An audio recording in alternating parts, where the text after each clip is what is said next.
Secondary education, বিদ্যালয় শিক্ষা, যেটা আমরা স্কুল এডুকেশন বলি,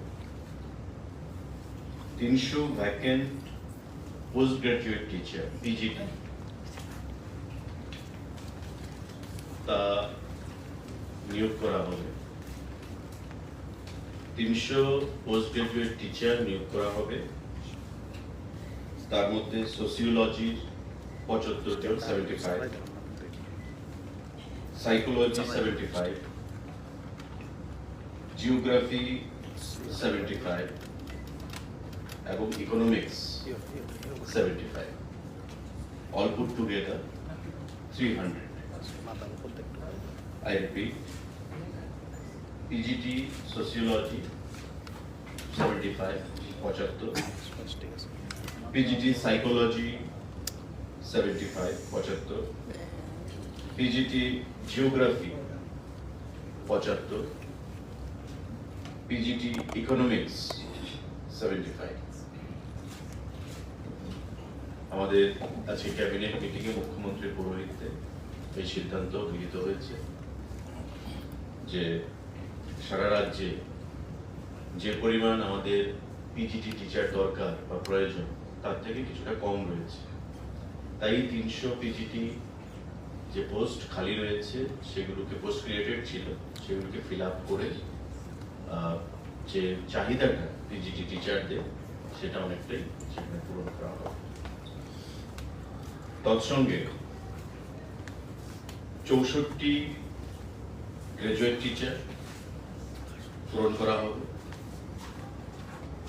এবং একটু B corrected, 64 post graduate teacher তার বাইরে আলাদা পূরণ করা হবে এবং 175 post of graduate teacher, 175 graduate teacher, 300 PGT এবং ওই পিজিটির বাইরে আরো 64 নাম্বার পিজিটি শিক্ষা দপ্তর সেটা পূরণ করবে। এটা আমাদের আজকে ক্যাবিনেট মিটিং সিদ্ধান্ত হয়েছে। স্বাস্থ্য দপ্তর, হেলথ এন্ড ফ্যামিলি ওয়েলফেয়ার সিদ্ধান্ত নিয়েছে এবং আজকে ক্যাবিনেট সেটা মঞ্জুরি দিয়েছে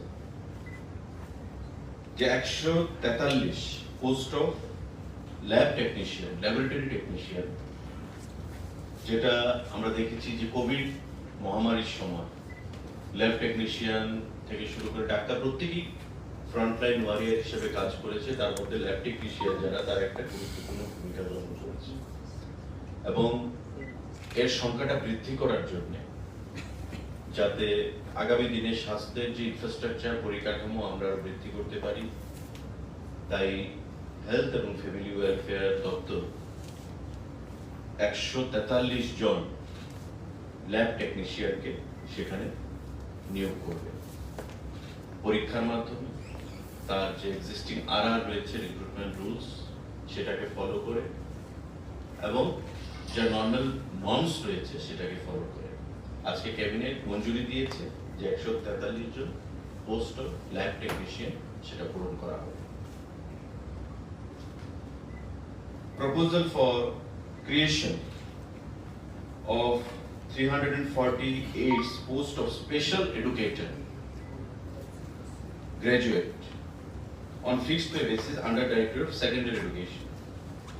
শিক্ষা দপ্তর 348 খানা পোস্ট স্পেশাল এডুকেটর সেখানে নিয়োগ করবে। এটা পোস্ট ক্রিয়েট করা হয়েছে এবং এটা আপনারা জানবেন নিশ্চয়ই যে স্পেশাল এডুকেটর তাদের কি বলা হয়, যারা বিভিন্ন স্কুলগুলোতে বিশেষ করে ফিজিক্যালি হ্যান্ডিক্যাপ্ট, ফিজিক্যালি চ্যালেঞ্জ যে শিশুরা রয়েছে তাদেরকে শিক্ষা প্রদানের জন্য, এবং এটা সুপ্রিম কোর্টেরও সেখানে জাজমেন্ট রয়েছে।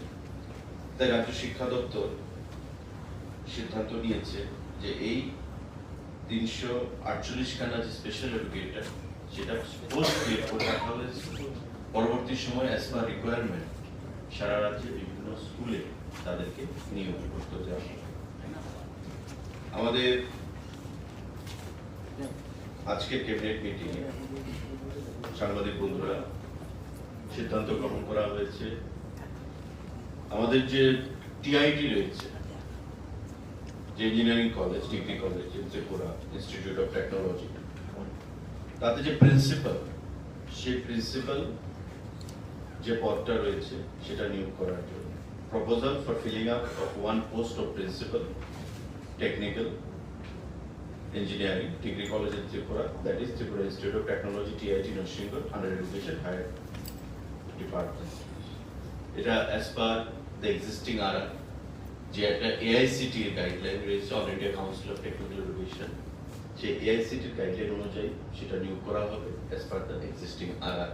একটা পোস্ট সেখানে প্রিন্সিপাল, সেই প্রিন্সিপালের সেটা নিয়োগ করা হবে ডিপার্টমেন্ট অফ হায়ার এডুকেশনের তরফে। আমাদের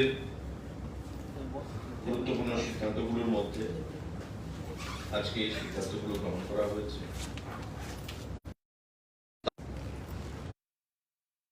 যারা স্টার্ট আপ করতে চায় ছোট বিনিয়োগের মাধ্যমে, তাদের কথা বিবেচনা করে একটা গুরুত্বপূর্ণ সিদ্ধান্ত গ্রহণ করেছে। সেটা হচ্ছে constitution of Tripura startup fund, a venture capital for Tripura startups and appointment of fund manager. যারা আনএমপ্লয়েড ইউথস, তাদের কাছে প্ল্যানিং রয়েছে, কোনো কিছু করার মানসিকতা রয়েছে, কিন্তু অর্থ নেই। আমরা আগে দেখতাম ব্যাংক থেকে লোন তারা অ্যাপ্লাই করতো অথবা প্রাইভেট বোরোইংস তারা করতো হাই ইন্টারেস্ট রেট, কিন্তু অনেক সময় যেহেতু ইন্টারেস্টের বার্ডেন থাকতো বা ব্যাংকের ঋণ দিতে হবে তার একটা বার্ডেন থাকতো, তার জন্য অধিকাংশ জায়গায় তারা মুনাফা বা প্রফিট অর্জন করতে পারেনি, এবং মাঝখানে গিয়ে সেই ব্যবসা বা ভেঞ্চার যেটা তারা তৈরি করেছে সেটা মুখ থুবড়ে পড়তো আমরা দেখতাম। তাই তাদের কথা বিবেচনা করে রাজ্য সরকার সিদ্ধান্ত নিচ্ছে এবং আজকে ক্যাবিনেট সেটা মঞ্জুরি দিয়েছে যে রাজ্য সরকার একটা কর্পাস ফান্ড থাকবে প্রায় 50 কোটি টাকা, এবং সেই ফান্ড তার মধ্যে 15 কোটি টাকা রাজ্য সরকার বহন করবে, মানে কন্ট্রিবিউট করবে।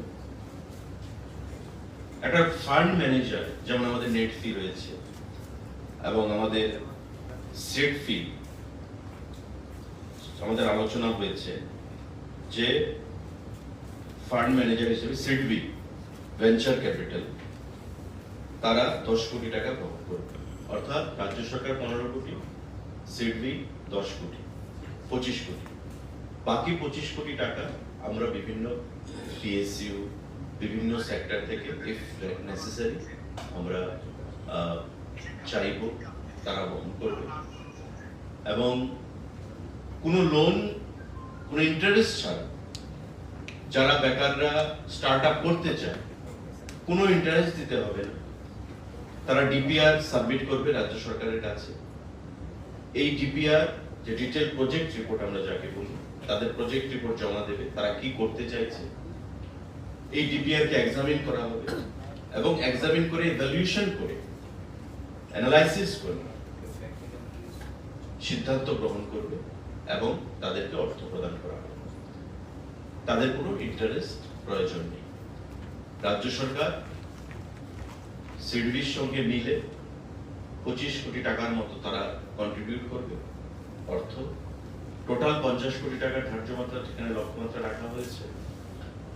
রাজ্য যারা যুবকরা রয়েছেন স্টার্টআপের মাধ্যমে নিজেরা প্রতিষ্ঠিত হতে চাইছেন, আমি তাদেরকে আহ্বান জানাবো যে তারা টিপিআর তৈরি করে যেন সেটা জমা দেয়। যদিও আজকে আমাদের ক্যাবিনেট সিদ্ধান্ত গ্রহণ করেছে, কিন্তু এটা এফেক্টিভ হতে হতে আরো 2-4 মাস সময় লাগবে, কারণ এটা একটা কমিটি তৈরি হবে, সমস্ত কিছু নোমেনক্লেচার তৈরি হবে, টার্মস এন্ড কন্ডিশন সেখানে তৈরি থাকবে। কিন্তু উইদাউট এনি ইন্টারেস্ট যারা যুবক ব্যাংক থেকে লোন নিয়ে কাজ করতে চায় বা প্রাইভেট বোরোইংস নিয়ে তারা ব্যবসা করতে চায় কিন্তু বিগত দিনে পারেনি, আজকে তাদের কাছে একটা সুখবর যে রাজ্য সরকার এবং প্রাইভেট যারা ফান্ড ম্যানেজাররা রয়েছে তারা যৌথভাবে মিলে রাজ্যের যুবকদেরকে সেটা প্রদান করবে উইদাউট এনি রিস্ক। কারণ ইন্টারেস্ট যখন ব্যাংক থেকে নেবে, ব্যাংক একটা সিকিউরিটি চাইবে, প্রাইভেট পার্টি থেকে যখন ইন্টারেস্টে অর্থ নেবে তারা সিকিউরিটি চাইবে, কিন্তু রাজ্য সরকারকে কোনো সিকিউরিটি দিতে হবে না, কোনো ইন্টারেস্ট দিতে হবে না। শুধু তারা ডিপিআর বানাবে, তৈরি করবে এবং ডিপিআর তৈরি করে রাজ্য সরকারের কাছে সেটা সাবমিট করবে। রাজ্য সরকারকে কনভিন্স করতে হবে যে তাদের প্রজেক্টটা আগামী দিনে ভায়াবল কি, বা এই যে স্টার্টআপ, এটা আগামী দিনে মার্কেটের কি ডিমান্ড থাকবে তাদের জিনিসপত্র বা তাদের তৈরি জিনিস প্রোডাক্টের, তার উপর ডিপেন্ড করে রাজ্য সরকার সেই লোন সেকশন করবে প্রাইভেট যে ফান্ড ম্যানেজাররা তাদের সঙ্গে মিলে। তো এটা নীতিগতভাবে আজকে সিদ্ধান্ত হয়েছে। আগামী দিনে তার সমস্ত system, terms and condition, nomenclature everything তৈরি হবে এবং আমরা আশা করব যে রাজ্যের যারা যুব সমাজ, বেকার, যারা নিজের উপর আত্মনির্ভর হতে চায়, আমাদের আত্মনির্ভর ত্রিপুরা গড়ার জন্য এগিয়ে আসতে চায়, তারা এই আমাদের সিদ্ধান্তে সেখানে যে সুফলগুলো সেটা গ্রহণ করবে এবং আগামী দিনে নিজেকে আত্মনির্ভর করার জন্য এগিয়ে আসবে। এই সিদ্ধান্তগুলো নেওয়া হয়েছে। আমি সাংবাদিক বন্ধুদের কাছে বলবো, যদি কোনো প্রশ্ন থেকে থাকে আপনারা আজকের ক্যাবিনেটের উপর সেটা আলোচনা করবেন। স্পেশাল এডুকেটর কি প্রথম রাজ্যে নিয়োগ হচ্ছে না, এর আগেও কি নিয়োগ হয়েছিল? না, আজকে তো যে সিদ্ধান্ত হয়েছে পোস্ট ক্রিয়েশন, এটা নিয়োগ নয়। এর আগে কি হয়েছে এটা এরকম? স্পেশাল এডুকেটর আমার সাংবাদিক বৈঠকে আমি সেটা কখনো করিনি, আজকে প্রথম করলাম। স্পেশাল এডুকেটর 348 এটা পোস্ট ক্রিয়েশন এবং তারপর অ্যাজ পার রিকোয়ারমেন্ট কোন স্কুলে কত দরকার তার উপর ভিত্তি করে রাজ্য সরকার সেটা নিয়োগ করবে। কারণ আমরা নিশ্চয়ই সাংবাদিক বন্ধুরা আপনারা জানবেন, যেমন ল্যাব টেকনিশিয়ান, কিছুদিন আগেও আমরা সাংবাদিক বৈঠক করে আমি সেখানে আপনাদের বলেছিলাম যে পোস্ট ক্রিয়েশন হয়েছে ল্যাব টেকনিশিয়ানের। আজকে সেটা নিয়োগের জন্য সেখানে ক্যাবিনেট ডিসিশন হয়েছে 143। তো কোভিডের সময় বিশেষ করে যারা ল্যাব টেকনিশিয়ানরা আছেন, কোভিডের সময় একটা গুরুত্বপূর্ণ ভূমিকা পালন করেছিলেন। আজকে তাদেরকে এনকারেজ করার জন্য, মোটিভেট করার জন্য রাজ্য সরকার এই সিদ্ধান্ত গ্রহণ করেছে এবং এতে করে রাজ্যের যে স্বাস্থ্য পরিষেবা সেটা আরো অনেক উন্নত হবে এবং আমাদের যে লক্ষ্য যে স্বাস্থ্য যাতে বাইরের চিকিৎসার জন্য কোনো রোগীকে, পেশেন্টকে বাইরে যেতে না হয়। ইতিমধ্যে আপনারা দেখেছেন রাজ্যে সার্জারি হচ্ছে, হার্টের সার্জারি হচ্ছে, নিউরো সার্জারি হচ্ছে, আমাদের সাকসেসফুলি সেগুলো আমরা করতে পারছি। এইভাবে পরিকাঠামোগত বৃদ্ধি করে, শক্তি বৃদ্ধি করে আমরা স্বাস্থ্য ব্যবস্থা সেখানে উন্নয়ন করাতে চাইছি রাজ্য সরকার।